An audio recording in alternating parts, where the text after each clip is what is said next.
Senator, an attorney named Peter Gersten has filed suit in Arizona alleging that there's a cover-up regarding UFOs, and there has been for dozens of years. And millions of people have seen these objects in the sky, and the military continues to deny that anything's going on.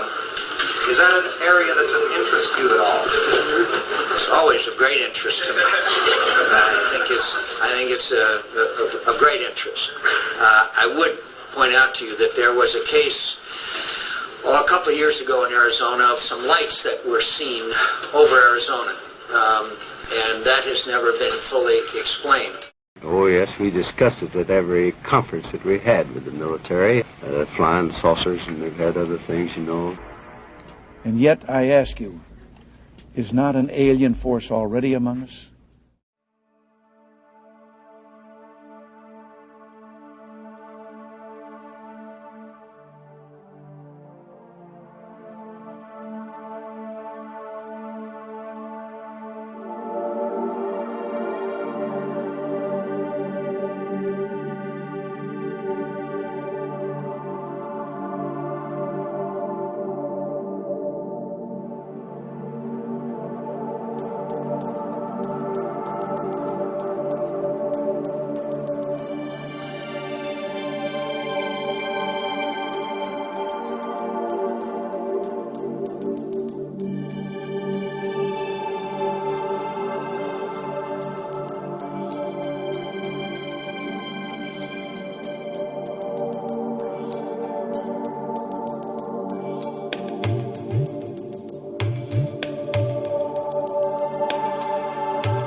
It's about midnight on the first day of 2008 when a string of 9 lights heading from east to west are spotted over San Diego.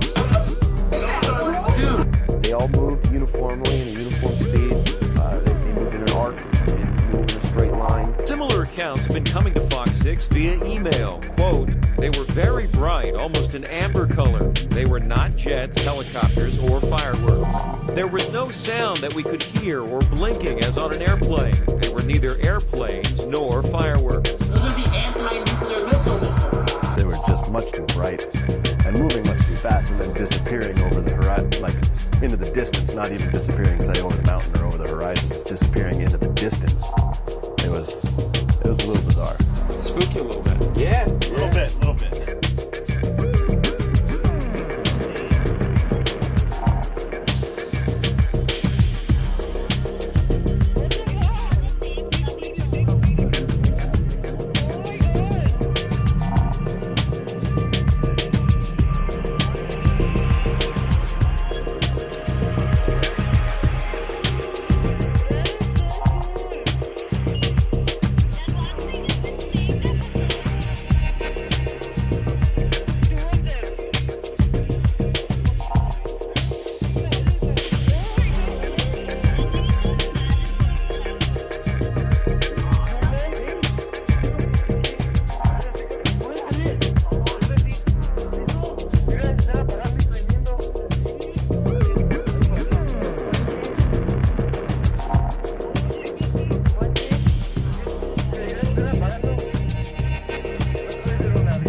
Documents about UFOs have recently come to light, which were filmed in Germany on the 24th of August 1990, close to the town of Greifswald. The event has had thousands of eyewitnesses and has been immortalized in 5 different films.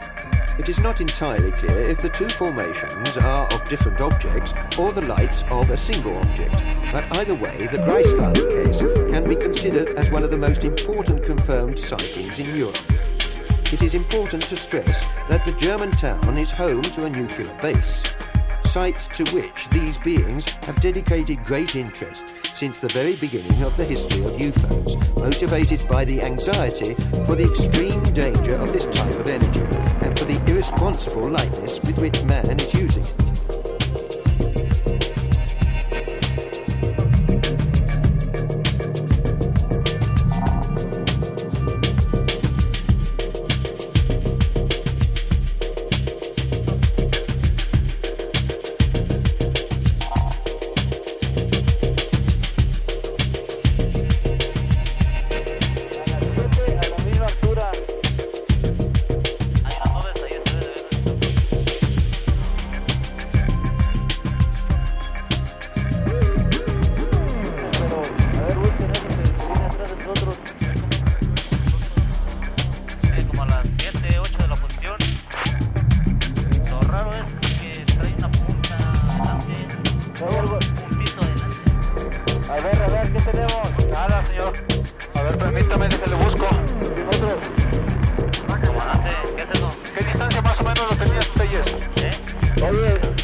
¿Están a la misma altura Taller? Afirmativo. Poquito, arriba.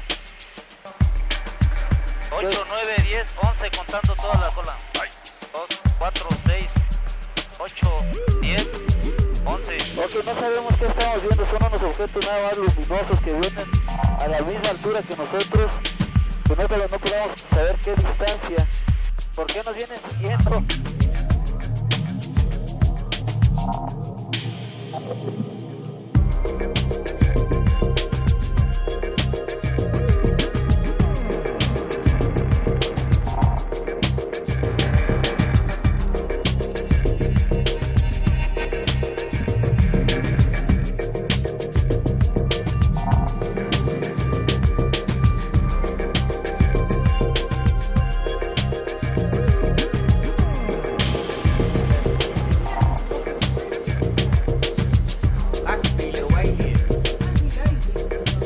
Now look at this one. Look how close it is, quick. Look at this one. It's huge. That is huge. There's another one. You sure keep thinking getting off little one? That is right. Without exploding. This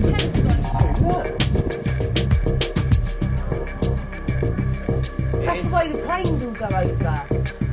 What direction is that then? Yeah, but like 6 in the space of 5 minutes. No, but it's not planes. I'm saying that ain't no planes. That is not planes. No, they're not. They're going into the atmosphere.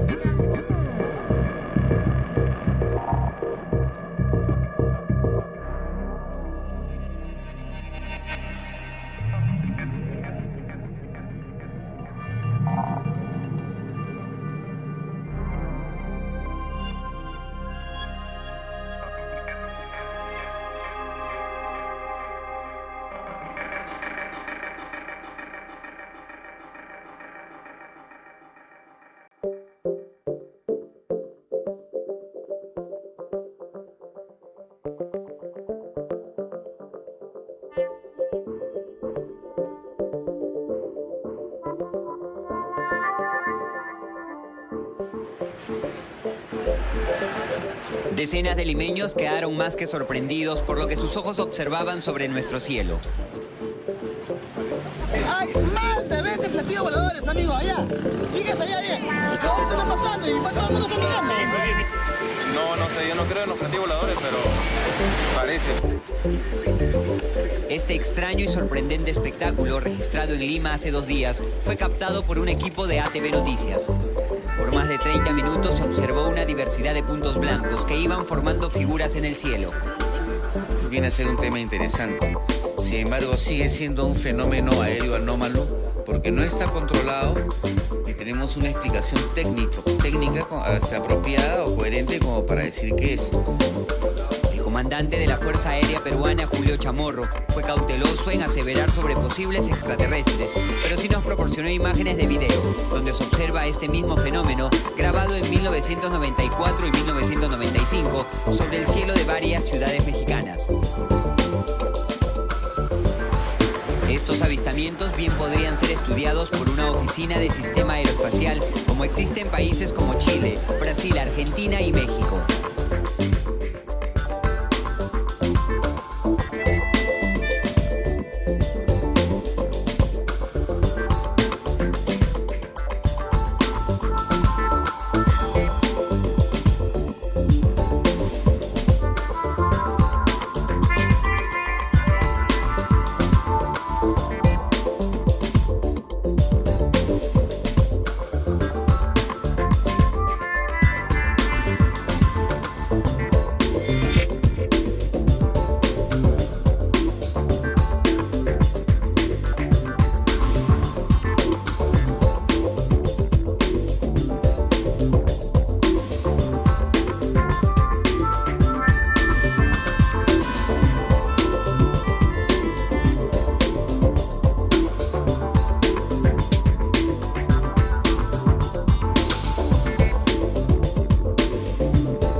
las esferas son un chorro.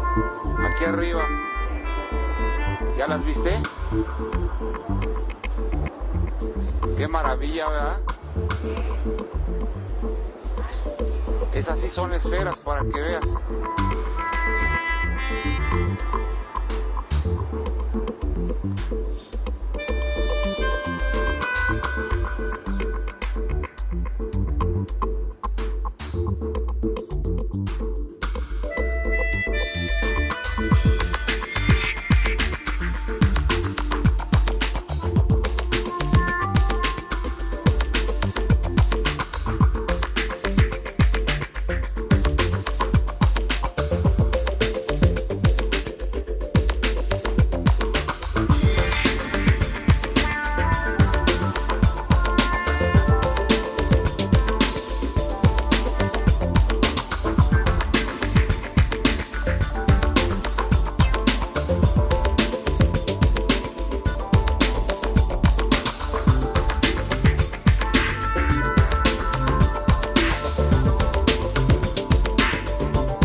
an einem Julinachmittag des Jahres 1990 eigentlich nur das Piktogramm von Orton Barnes mit seiner Videokamera filmen. Doch dann bemerkten er und seine Frau eine kleine, helle Metallscheibe, die in geringer Höhe über die Felder glitt.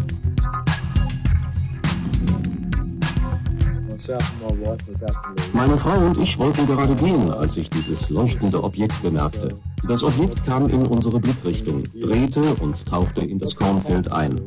Es flog sehr tief und es glitzerte die ganze Zeit. Schließlich blieb es für ungefähr 3 Minuten über dem Kornfeld stehen. Es blitzte und glitzerte und flog dann über ein anderes Feld.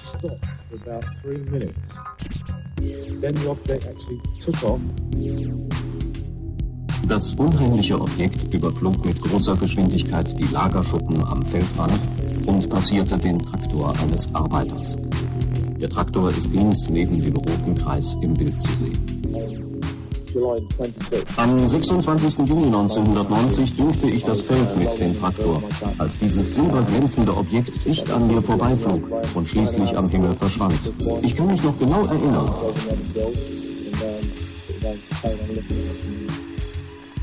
Es war ungefähr so groß wie ein Strandball und es glitzerte, als sei es aus Staniol.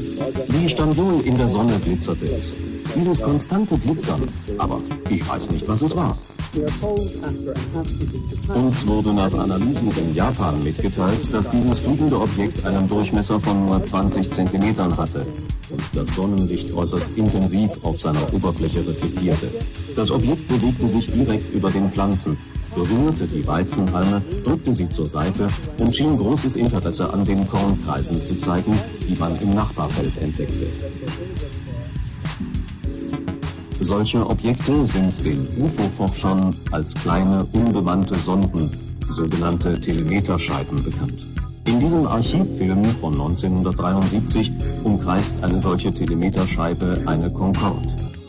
Tja, die geheimnisvollen Kreise im Korn, ein noch immer nicht gelöstes Rätsel. Natürlich gab es einen Wettbewerb der begabtesten Kornkreishersteller, doch die offiziell von Menschenhand geformten Gebilde unterschieden sich doch sehr in Form und Machart von denen, deren Herkunft ungeklärt ist.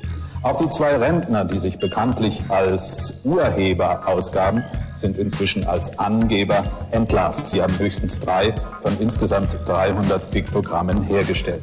Interessant ist, dass diese seltsamen Gebilde in der Nähe prähistorischer Städten auftreten. Gibt es auch eine Verbindung zwischen den Kornkreisen und diesem UFO-Phänomen, Dr. Fieber? Naja, man kann es zumindest vermuten. Wir haben es ja gesehen hier in dem Film gerade, diese sogenannte Telemeterscheibe.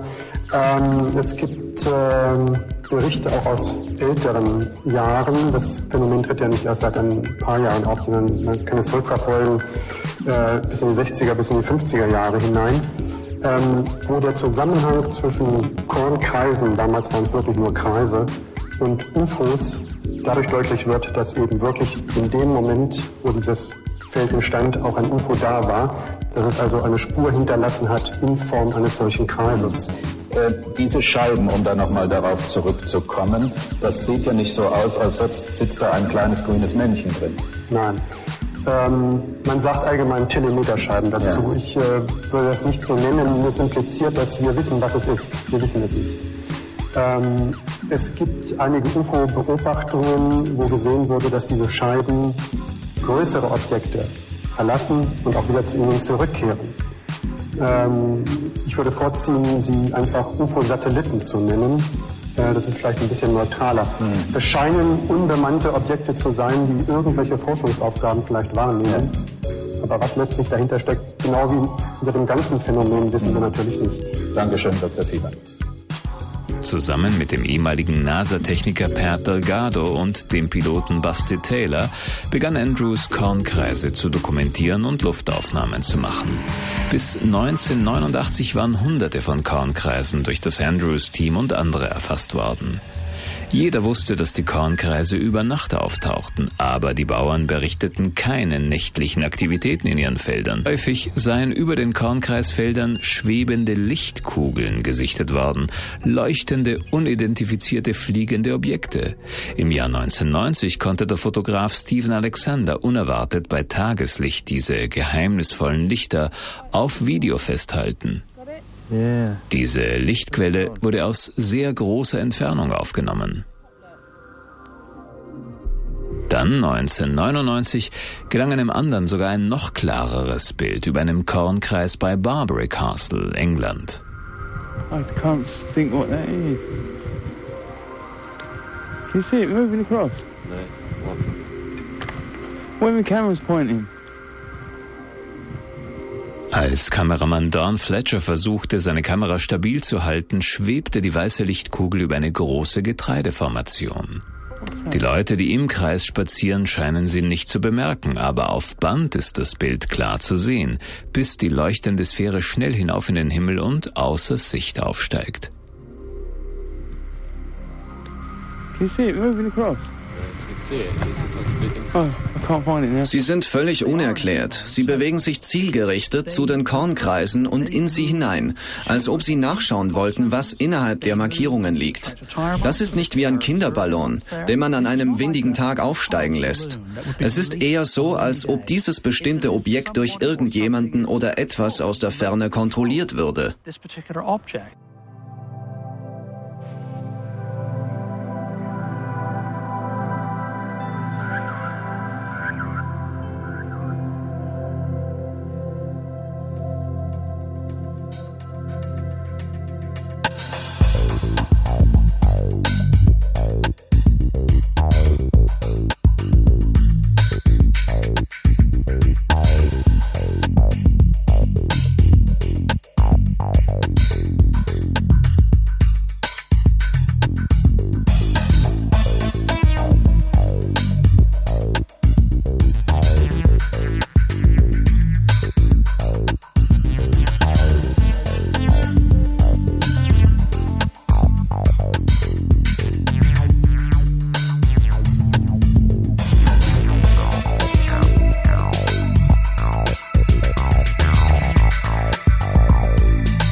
1974 sendeten wir eine Botschaft ins All über das SETI-Projekt.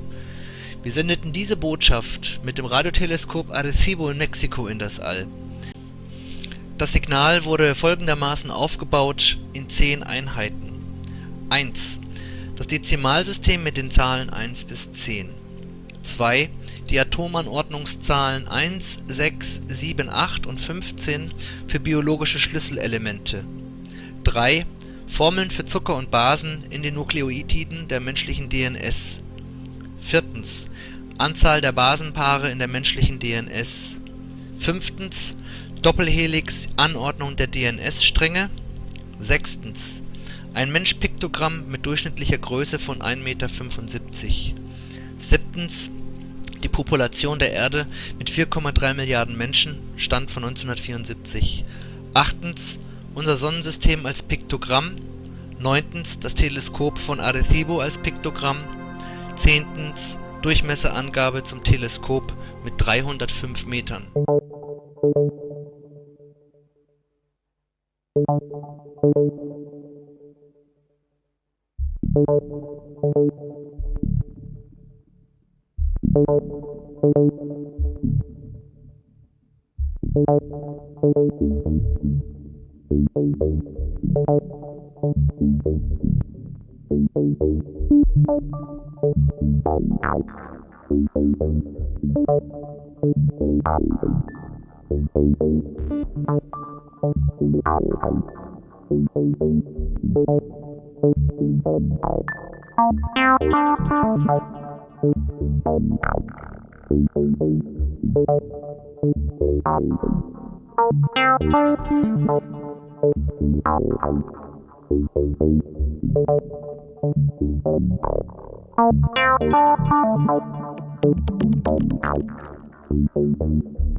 again, Colombia's correspondents in world capitals and in the fighting zones in the Western Pacific are ready to give you the latest news direct by shortwave radio.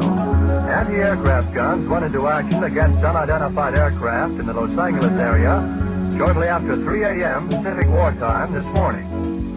The anti-aircraft guns began barking during a blackout ordered by the 4th Interceptor Command at 2:25 a.m. The unidentified object, which some sources thought might be a blimp, moved slowly down the Pacific coast from Santa Monica and disappeared south of Long Beach. What happened at 2 in the morning, some objects entered into our airspace. One of them hovered right over Santa Monica and Culver City. Some described it as a round, dome-shaped object that was about 100 feet diameter. Some of them said it was a little smaller. But the unique thing about it is the military, the Army, started firing at this thing for about an hour, hour and a half, but they could not bring the object down.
Where'd it go? Disappeared.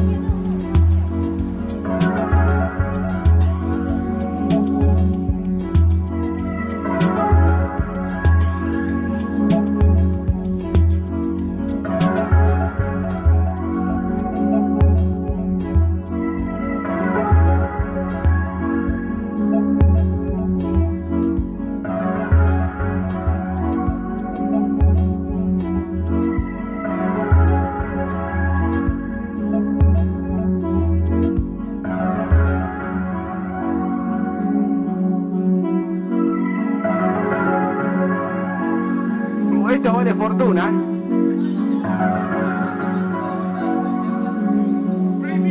Al infinito,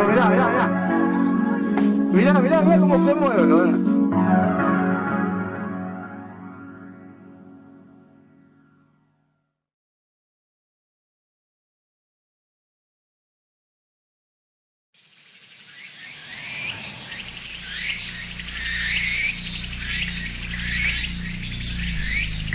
What the hell is that?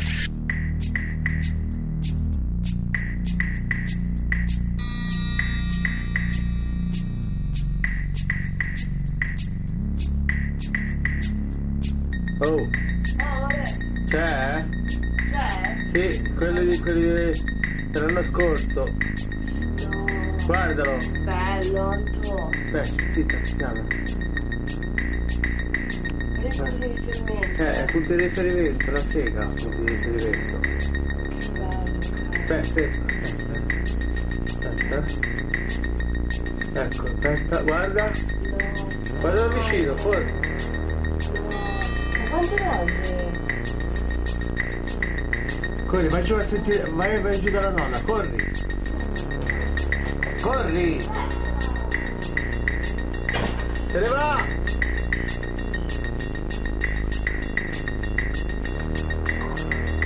Cazzo. Se ne va.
Traveling.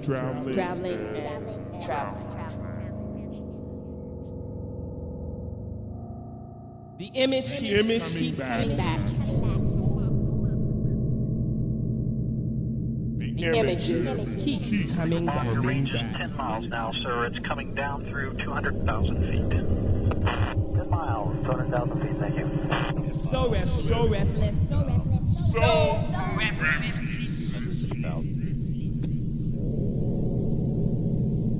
Copy. Manager,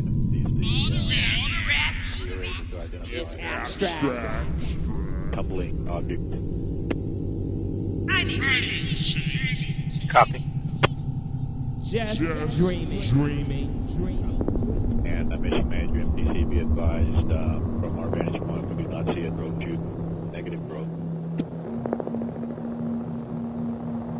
Copy.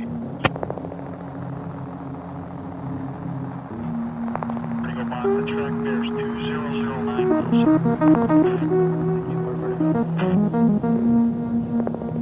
Bring up on, it looks like we have a no-shoot, sir. Vector 200, 8 miles, look for impact. Copy, receive a visual. Impact at 5855 as they are. Impacted vehicle on the surface.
Lots clear. 7, go ahead.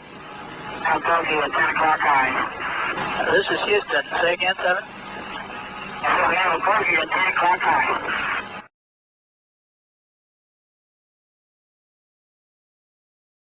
An object which is at the same place all the time and appears to be tumbling. Well, we've had it ever since yesterday. It just seems to be tagging along with us.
controlled.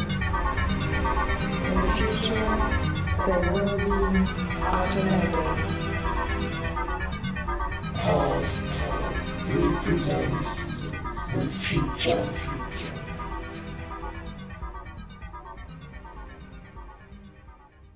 I was created in the past. I'm controlling in the present. Next, I make them equal. In the past, humans created. In the present, they are controlled. In the future, they will be automatics. Past represents the future.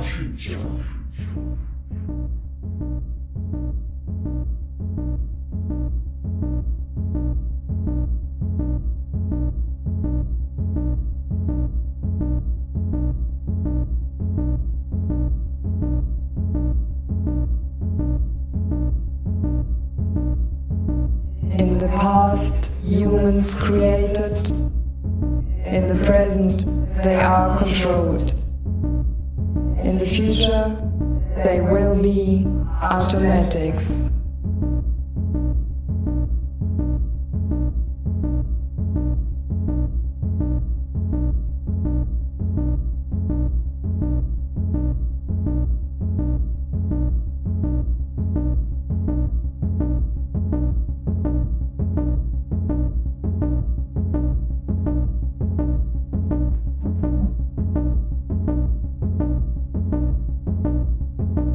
In the past, humans created. In the present, they are controlled. In the future, they will be automatics. Past represents the future.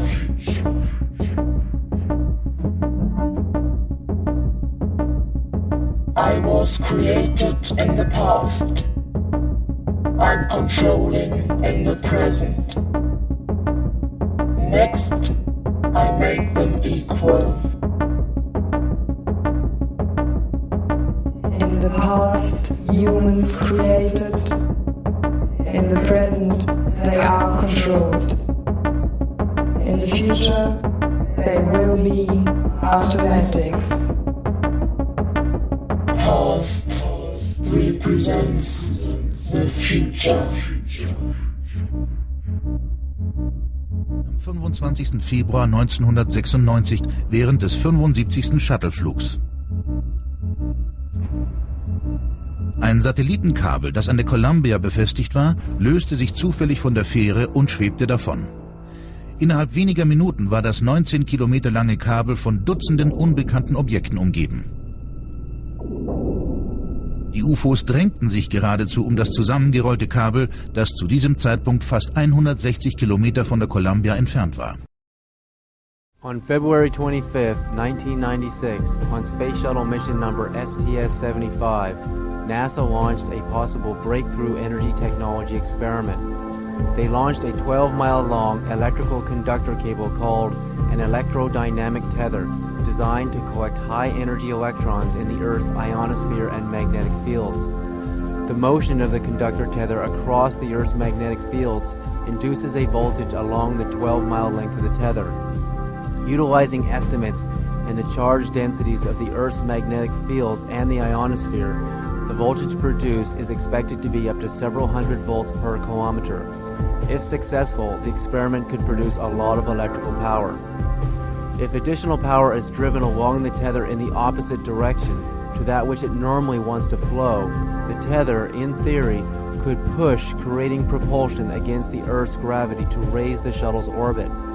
The advantage to this revolutionary technology in propulsion is that it does not require any rocket fuel. If successful, electrodynamic tethers could prove a way to greatly reduce the cost of in-space propulsion.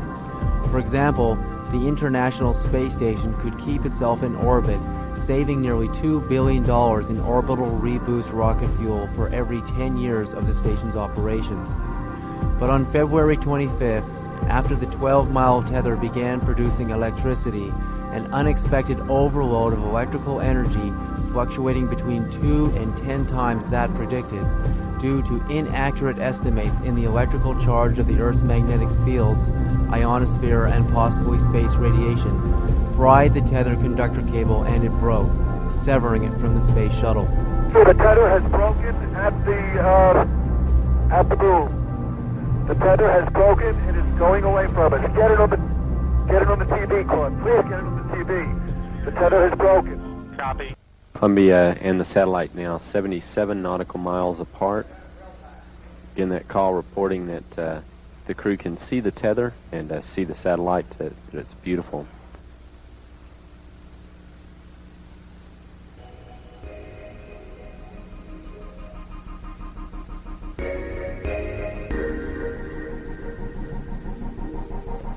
This view showing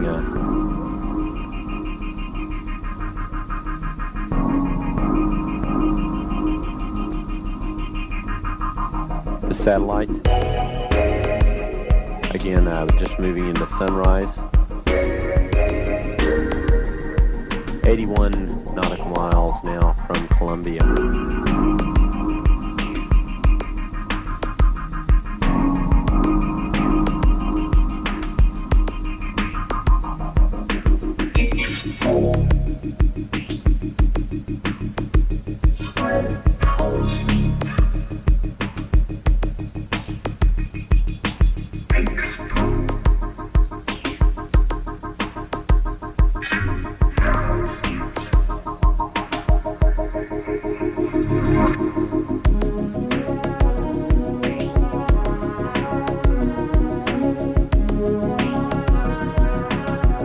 Getting the image. Franklin, we see a long line, a couple of star-like things, and a lot of things swimming in the foreground. Can you describe what you're seeing? Well, the long line is a tether, and there's a little bit of debris that kind of flies with us, and it's illuminated by the sun at such low angle, so there's a lot of starlight, and it's getting washed out quickly, but Claude is trying to do a quick, good job here adjusting the cameras. Copy that. You know, that description by the crew, this is the tether in the satellite. The satellite was approximately 12 miles of tether still attached to it. Columbia and the satellite are now just passing over the west coast of northern Africa. The two spacecraft are now 90 nautical miles apart. Man, nature, technology. Controllers for the satellite did have communications with it during the close pass between Columbia and the satellite.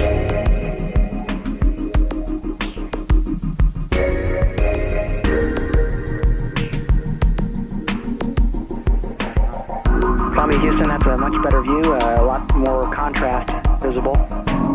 And how wide does that tether appear to be? It seems to resemble a much wider strand than we'd expect. Can you describe which way the satellite is visible on that strand?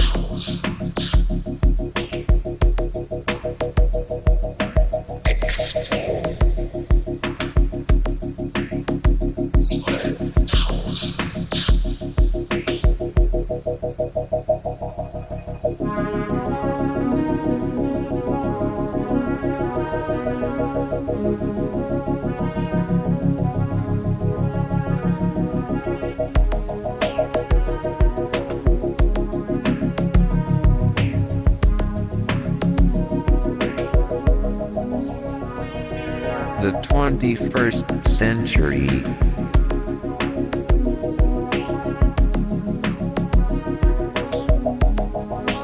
Satellite now Das 21. Jahrhundert. 100 nautical miles. Completely unzoomed, and you see the full extent of the tether. I tried to adjust the focus, but I can't get better than that. Okay, Clyde. Thank you. Good to zoom in now.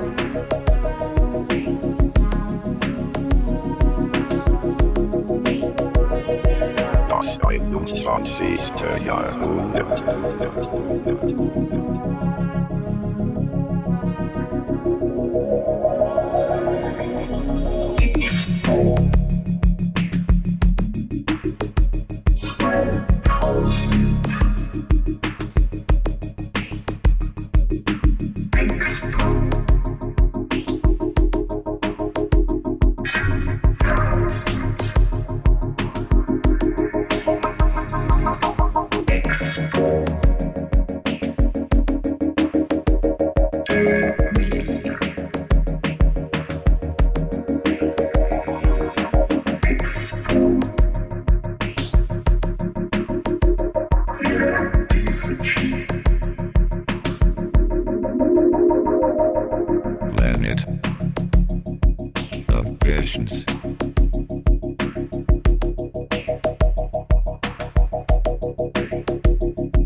Planet of visions.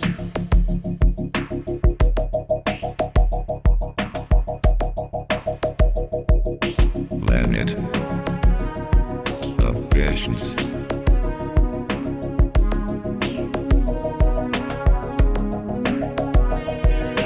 Planet of visions. Planet of visions.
Boing, boom, chuck, ping, boing, boom, chuck, boing, boom, chuck, chong, boing, boom, chuck, boing, boom, chuck, ping, boing, boom, chuck, boing, boom, chuck, chong, boom, chuck, ping, boing, boom, chuck, chong, boom, chuck, boing, boom, chong, boom, chuck, ping, boing, boom, chuck, chong, boom, chuck, boing, boom, chuck, boing, boom, chuck, ping, boing, boom, chuck, chong, boing, boom, chuck, boing, boom, chuck, chong, boing, boom, chuck, boing, boom, chuck, chong, boom, chuck, ping, boing, boom, chuck.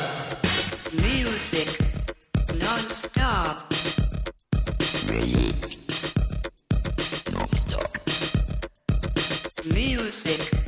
non-stop.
Houston, we're looking at our Caleb Bay camera, and it looks like a lot of moonlight glinting off the ocean, a whole sparkling bed of diamonds out there. Is that a real picture, or are we just getting some video fuzz?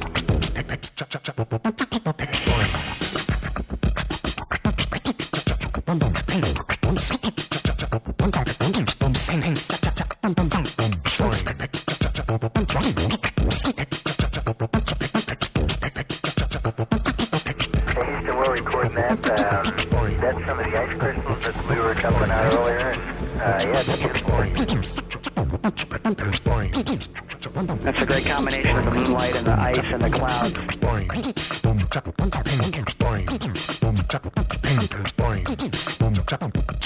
Music. Non-stop. Music. And it's a combination of moonlight making the very crystal sparkle, maybe as well as some of the sun starting to come up on the horizon. Non-stop. Well, thanks for the picture.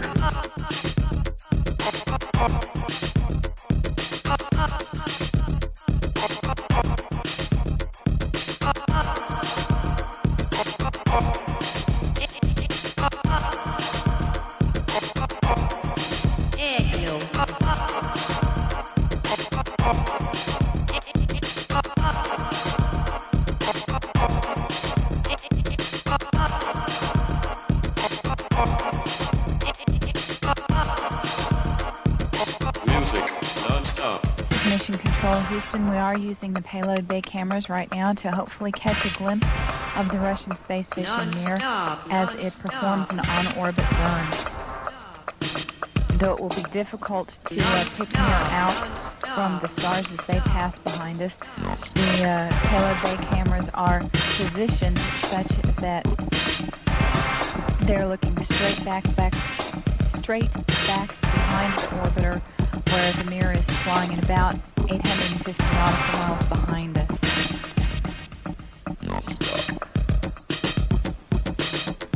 No joy from here, sorry. Hope it was a good one, though, for our friends.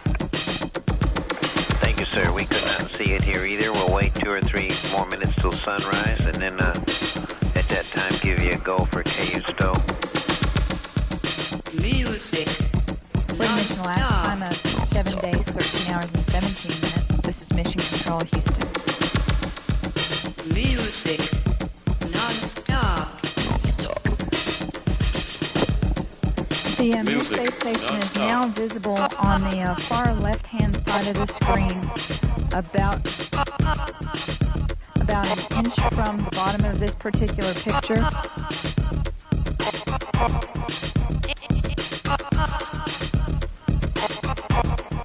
Okay, the Mir space station is the small flashing light in the center, about an inch from the left-hand side of the screen. It's slowly...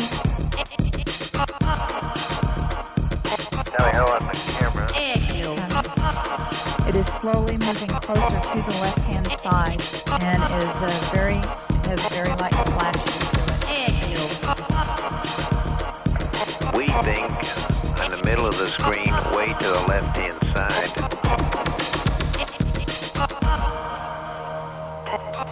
We think you can see a flashing light just a little bit to the left of the center of the screen, very faint.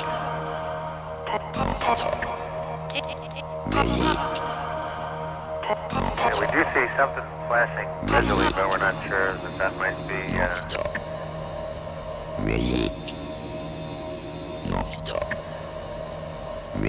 This is Mission Control Houston. Once again, we believe we were just able to spot the Mir spacecraft.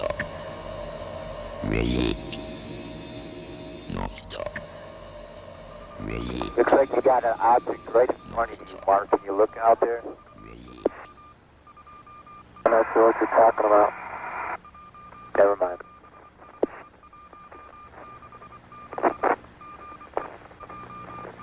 Are we missing something? I don't see anything. Yeah, we think the camera filter came off, Mark. It's about your 10 o'clock, 11 o'clock going away. Don't worry about it.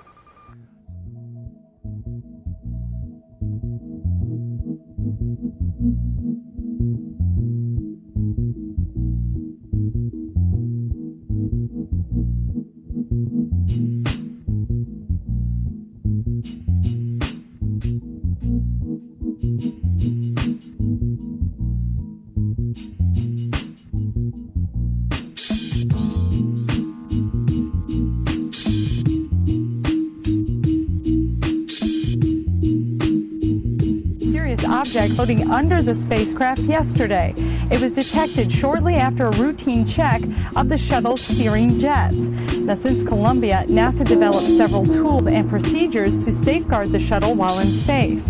NASA admits they may never know exactly what the unknown objects are, but confirms the shuttle is ready to handle the 3,000-degree temperature it will meet as it re-enters the Earth's atmosphere. Over the years, we have chased many of these things, maybe not with the visibility that this one has gotten, and rarely, if ever, been able to pinpoint exactly where they came from, and always finding out that it didn't pose us any hazard.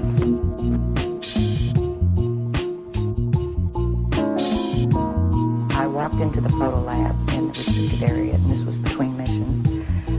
One of the gentlemen I had been friends with, and I still talk to occasionally, he pointed to one area of this mosaic. It was one panel of a mosaic with a smile on his face. He said, "Look over there." And I looked, and in one of the photo panels, I saw a round white dot. And at the time, it was very crisp, very sharp lines on it. And I said to him, what is that? Is that a dot on the emulsion? And then he's grinning, and he says, dots on the emulsion don't leave round shadows on the ground. And there was a round shadow at the right angle, at the correct angle, the sun shining on the trees. I saw pine trees. I didn't see a coastline. I don't know where this was. And I said, "Is this a UFO?" And he's smiling at me, and he says, "I can't tell you that. I can't tell you that." What I knew he meant was, it was, but he couldn't tell me. So I said, "What are you going to do with this information?" And he said, "Well, we always have to airbrush them out before we sell them to the public."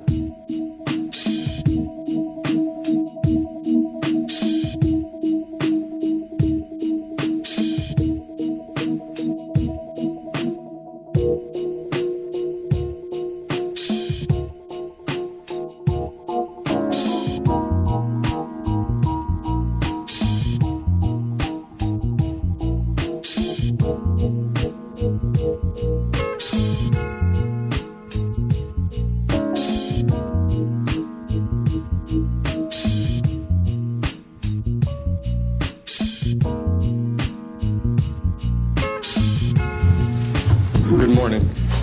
My name is Daniel Sheehan. I'm an attorney and serving as general counsel to the Disclosure Project.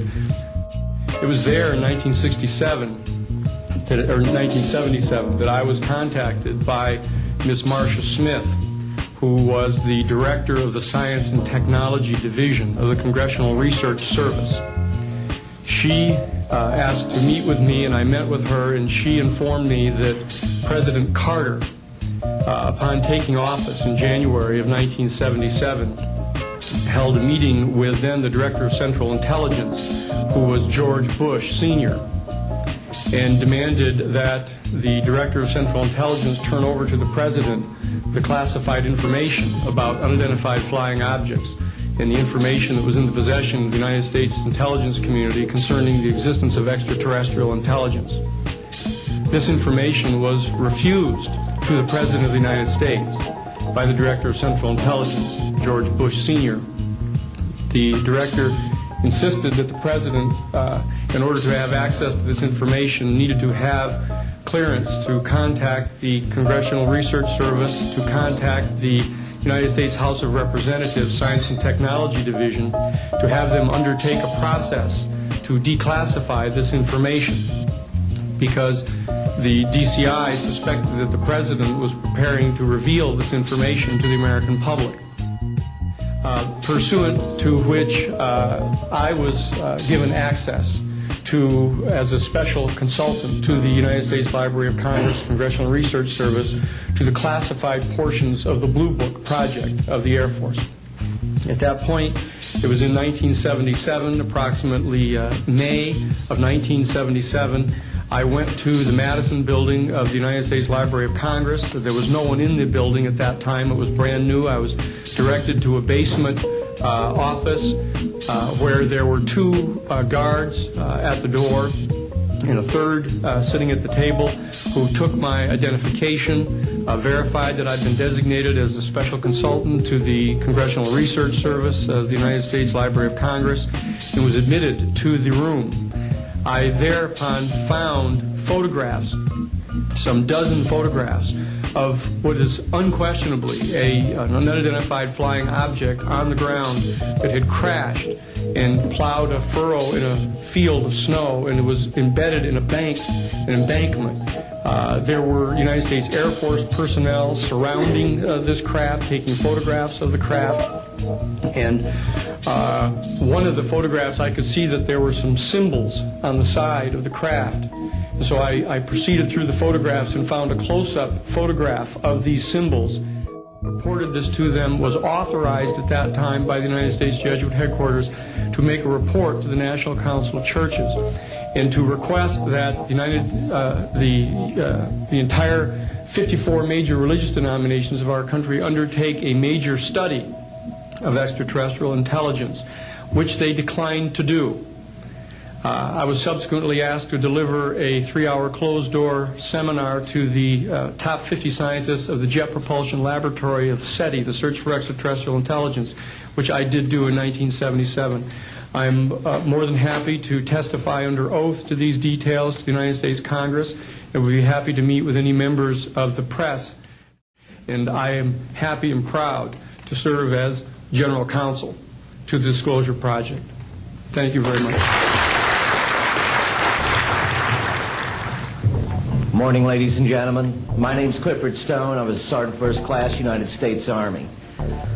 I had a secret clearance with nuclear surety. I could get the clearance that I needed to do whatever it was that was necessary for me to do at the time on special operations when I was called in on those. What I'm referring to here is that I was involved in situations where we actually did recoveries of crashed saucers, for lack of a better term, debris thereof. There were bodies that were involved with some of these crashes, also some were alive. While we were doing all this, we were telling the American public there was nothing to it. We were telling the world there was nothing to it. I'd like to go into detail on some of the cases, about the nuts and bolts cases right here, but I will be available if you have any questions concerning my involvement in this.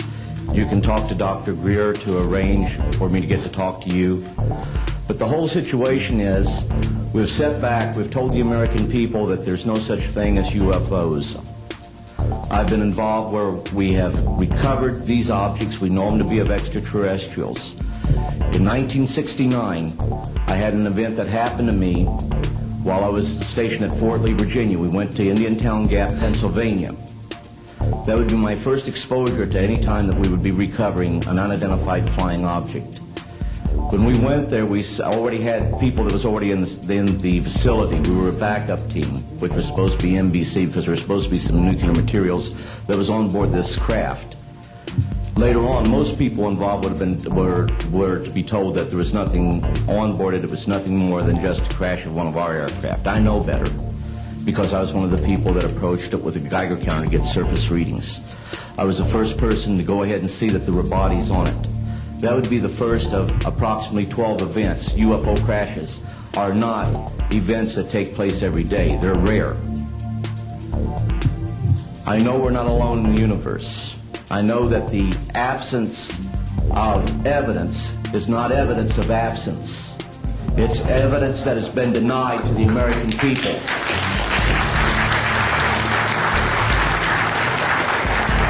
I stand before you today in my almighty God, and I tell you this. If Congress calls me in and says, will you testify in detail what you know, I stand here today prepared and ready to do just that. Governments must never lie to the people for no reason. Thank you. So I think my question is actually to Clifford Stone. You said that you had seen aliens on a craft that had crashed. I wondered if you could describe what they looked like. I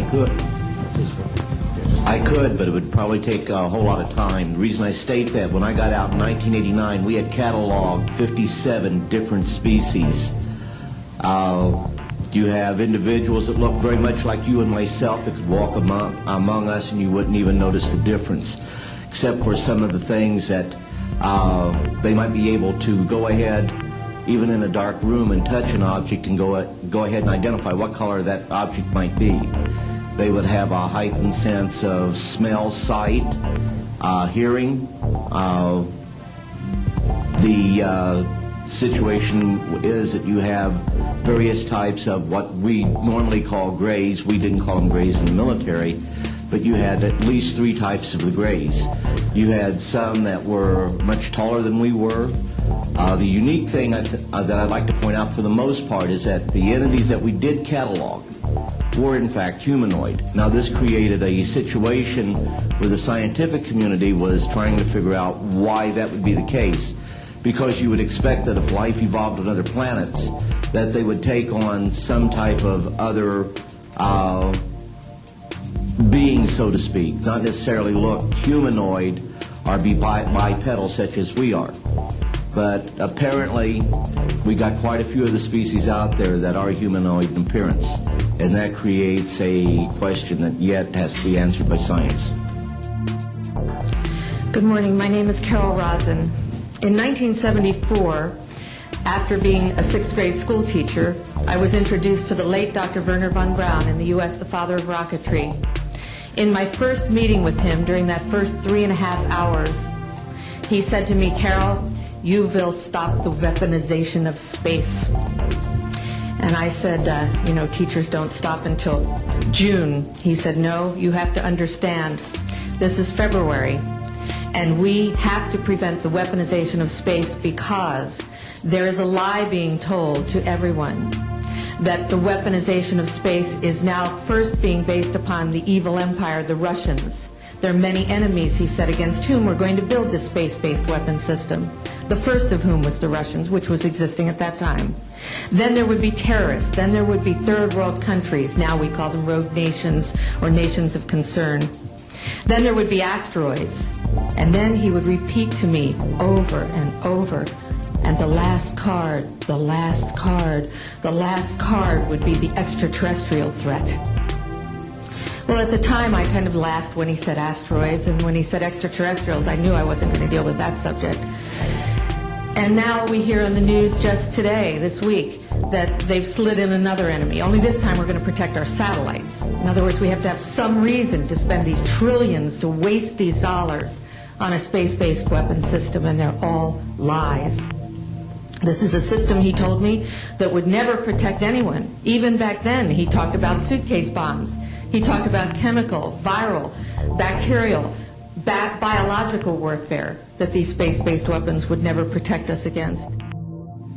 There is no threat, and I've been waiting until this day for 27 years, and I'm expecting the spin to happen, because he also explained to me that as a military strategist, as a person who worked on the MX missile, which I did later, he said, "You will find that there is going to be a spin to find some enemy against whom we have to build space-based weapons." And now we should expect the spin, because he said part of the formula for the intelligence community is if they might have a weapon, then we have to consider that they do have these weapons. So now they do have these weapons, so now we have to build these weapon systems. And that's the formula, except that it's all based on a lie.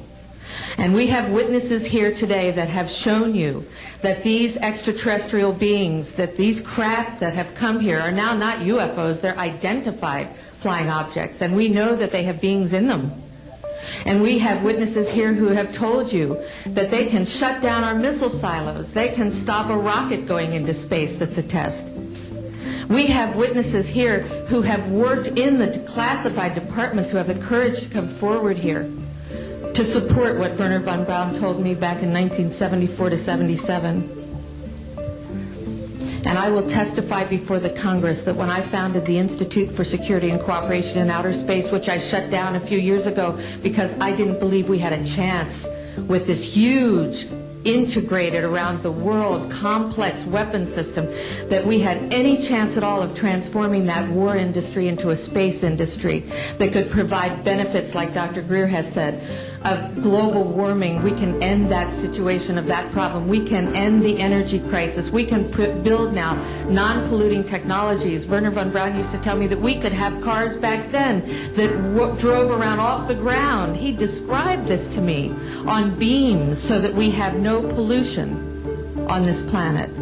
And we can solve the problems of the people that are urgent and potential, and the other animals and the other cultures on Earth and in space. And we can end the arms race without dislocating the industry jobs, without disrupting the economy, by transforming, Wernher von Braun told me, the war industry into a global cooperative space industry that will provide, he said, finally, more jobs and profits on this planet than during any hot or cold wartime, more products and services that can be applied directly to solving the problems of this planet. And we can have a whole planet now that lives in peace on Earth, with all the cultures on Earth, and with all the extraterrestrial cultures in space. And these are words that Wernher von Braun told me in 1974, and I will testify before the Congress under oath about everything I have said and more. Thank you. Yes, I wanted to know if there are laws in this country that in some way allowed this kind of secrecy or not. And then I wanted to know if there's a need to change any kind of law. And the next one I wanted to ask you, if you may, is who is profiting from this secrecy that maintains in secret the solution to the energy crisis? I mean... Well, let me get to those, okay, quickly, because we are short on time. First of all, I think initially there was an appropriate national security apparatus in place in the 40s during the Truman and also Eisenhower years. By the late Eisenhower years, we have a testimony from Brigadier General Stephen Lufkin, still a practicing attorney, that by the late Eisenhower years that he had lost control of these projects primarily because of the compartmentalization into the military-industrial complex. Operative word industrial. There are corporations such as SAIC, Lockheed Martin, Northrop, and others that deal specifically with this issue, with advanced energy and propulsion systems connected to UFOs. And I think that what has happened, from the best we can tell, from insiders that have briefed me for now about 8 years, is that we have lost control of these projects from a constitutional law perspective because the infrastructure within military intelligence and corporate channels is so well funded and so complex and labyrinthine that there are compartments within compartments within compartments, and people who are in the Congress who make inquiries, and in fact President Clinton, when he made inquiries, were simply denied access, as you heard earlier that President Carter was denied access. On your other question, I would say that in terms of profiting from the status quo, big oil. There are certain geopolitical and financial infrastructures that would not welcome a definitive replacement to the fossil fuels. I will tell you, and we can prove this with other scientists who are ready to come forward, that we already have a complete replacement for any fossil fuels or ionizing nuclear power plants. We don't need them. We haven't needed them. Probably have not needed them since the time I was born. Now, of course, this is a major issue. You're talking a multi-trillion-dollar global infrastructure change. And so this does hit the alarm bells at the National Security Council economics area. However, what is more serious to the national security? Keeping the status quo or letting ourselves go into a global ecosystem collapse and running out of fossil fuels and having massive rolling blackouts, not just in California, but globally. We have got to do something about this, and soon, and that's why we are advocating open hearings in the Congress. Other media, please. Deanne Divis with United Press International. Could you please address the vehicle that there was a drawing displayed of? Why would this vehicle be on display at an air show? What is the power source that you are asserting is going to be so very useful? And how can you determine this vehicle is not something that is being developed, by a government agency? In fact, I think that was the testimony. This is an alien reproduction vehicle, and just to be clear, this means that it is based on advanced anti-gravity and zero-point energy propulsion systems. Those are the propulsion systems. They are being manufactured by a consortium of companies that include Lockheed Martin, Northrop, SAIC, and other corporations. They do have superluminal capacity, in other words, faster than the speed of light capacity. I think Mr. McCandlish and other witnesses, as he's identified, identified could go into more of the technical physics of it. I'm just a country doctor from Virginia, I tell people. I mean, really.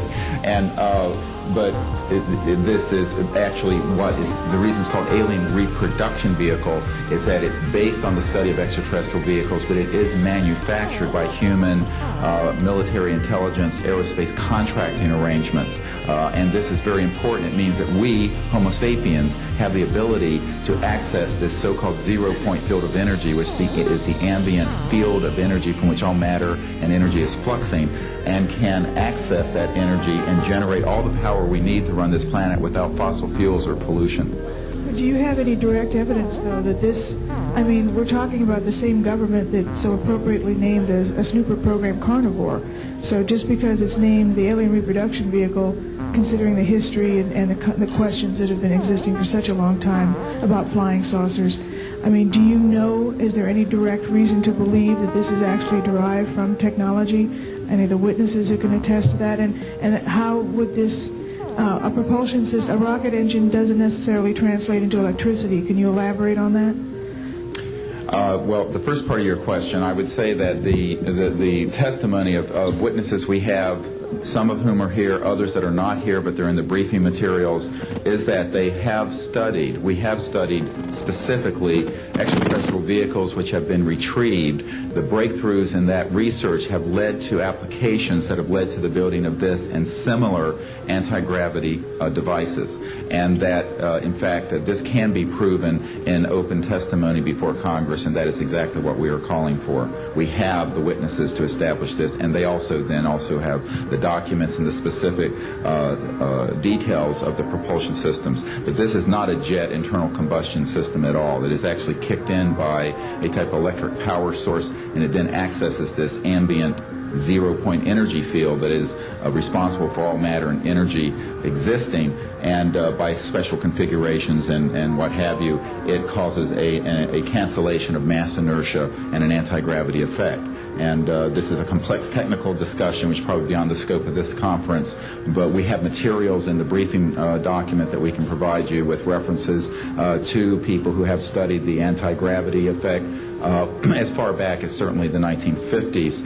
We have one witness who said that his family was connected to the RAND Corporation, and that by the mid-1950s that more money had been spent on anti-gravity propulsion systems than the totality of the Manhattan Project. So yes, we can establish those elements.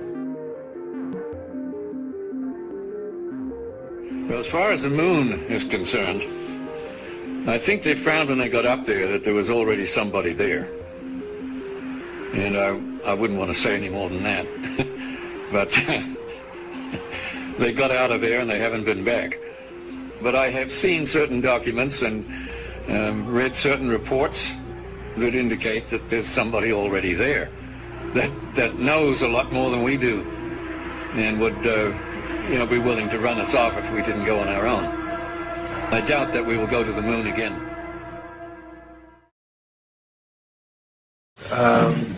In mid-1965, I was loaned to the Lunar Orbiter Project at NASA on Langley Field.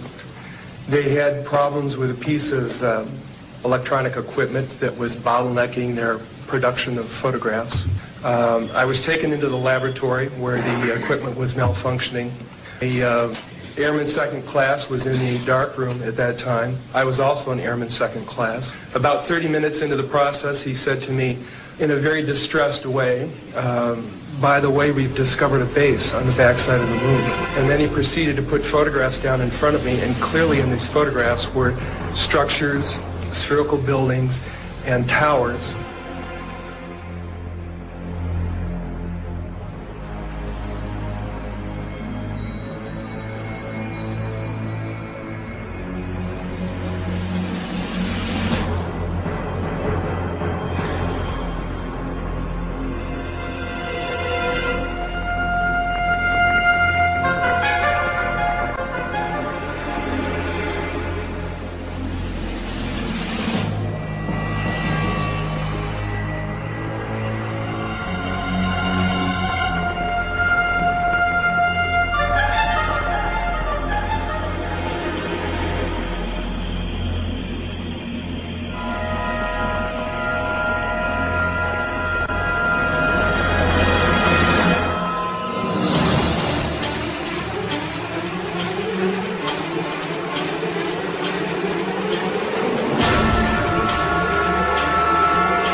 always airbrush these out before we sell them to the public.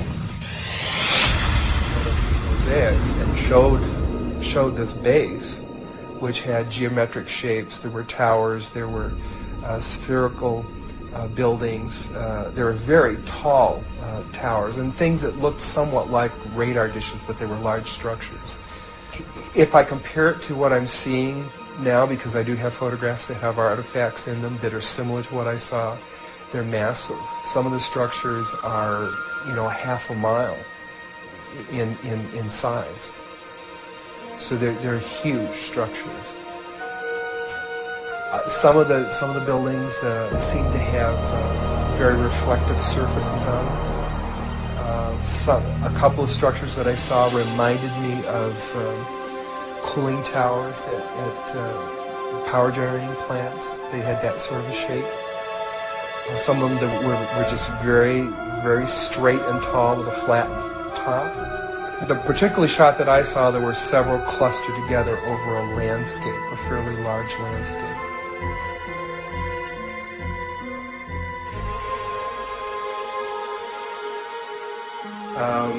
I worked there for 3 more days, and I remember going home and naively thinking, I can't wait to hear about this on the evening news.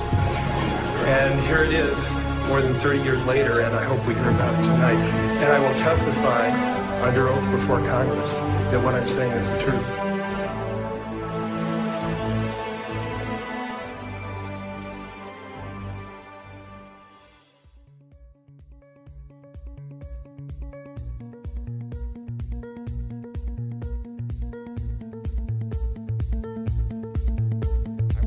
About our common responsibilities in the face of a common danger. The events of recent weeks may have helped to illuminate that challenge for some, but the dimensions of its threat have loomed large on the horizon for many years.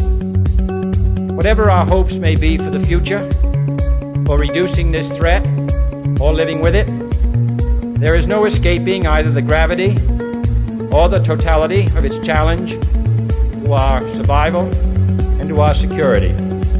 A challenge that confronts us in unaccustomed ways in every sphere of human activity. The very word secrecy is repugnant in a free and open society, and we are, as a people, inherently and historically opposed to secret societies, to secret oaths, and to secret proceedings.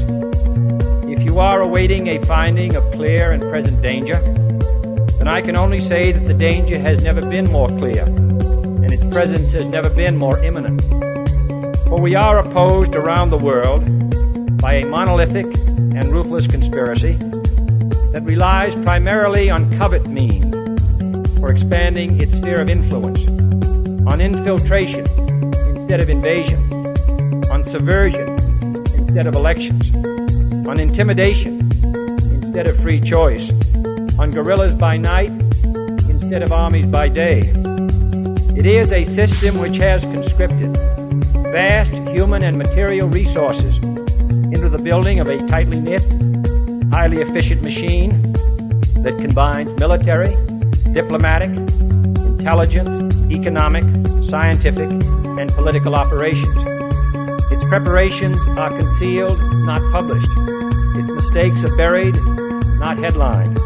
Its dissenters are silenced, not praised. No expenditure is questioned, no rumor is printed, no secret is revealed. No president should fear public scrutiny of his program, for from that scrutiny comes understanding, and from that understanding comes support or opposition, and both are necessary. For as a wise man once said, an error doesn't become a mistake until you refuse to correct it. Without debate, without criticism, no administration and no country can succeed, and no republic can survive. That is why the Athenian lawmaker Solon decreed it a crime for any citizen to shrink from controversy. And so it is to the printing press, to the recorder of man's deeds, the keeper of his conscience, the courier of his news, that we look for strength and assistance, confident that with your help, man will be what he was born to be, free and independent.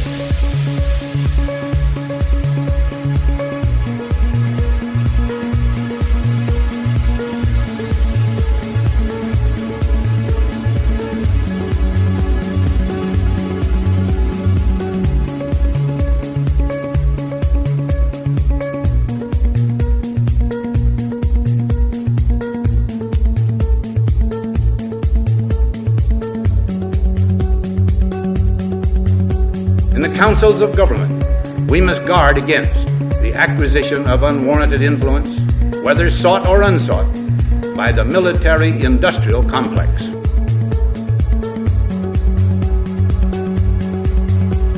The potential for the disastrous rise of misplaced power exists and will persist. We must never let the weight of this combination endanger our liberties or democratic processes. We must also be alert that public policy could itself become the captive of a scientific, technological elite.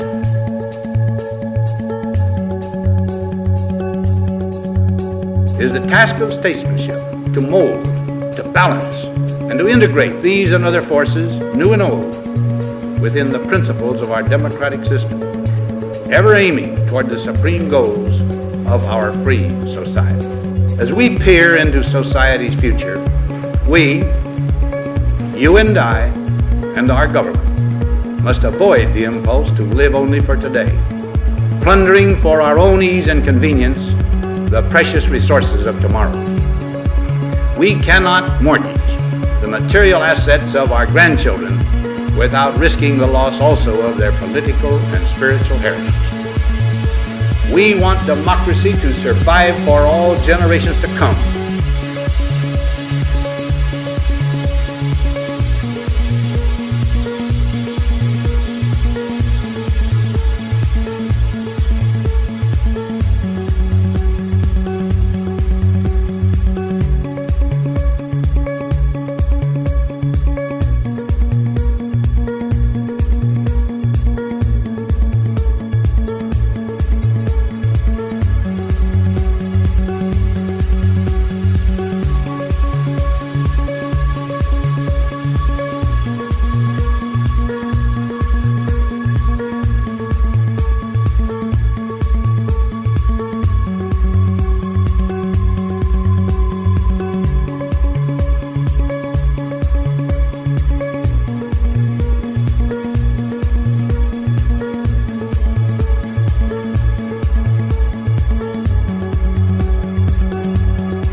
can fly,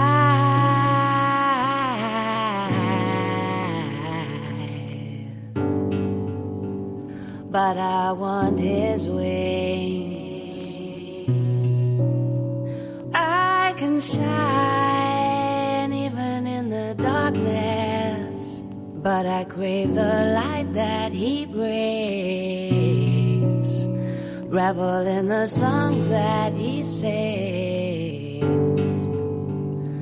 My angel Gabriel.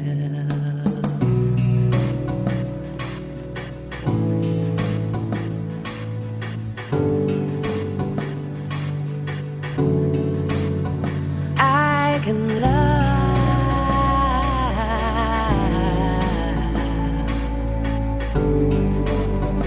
but I need his heart. I am strong even on my own, but from him I never want to part. He's been there since the very start. My angel Gabriel.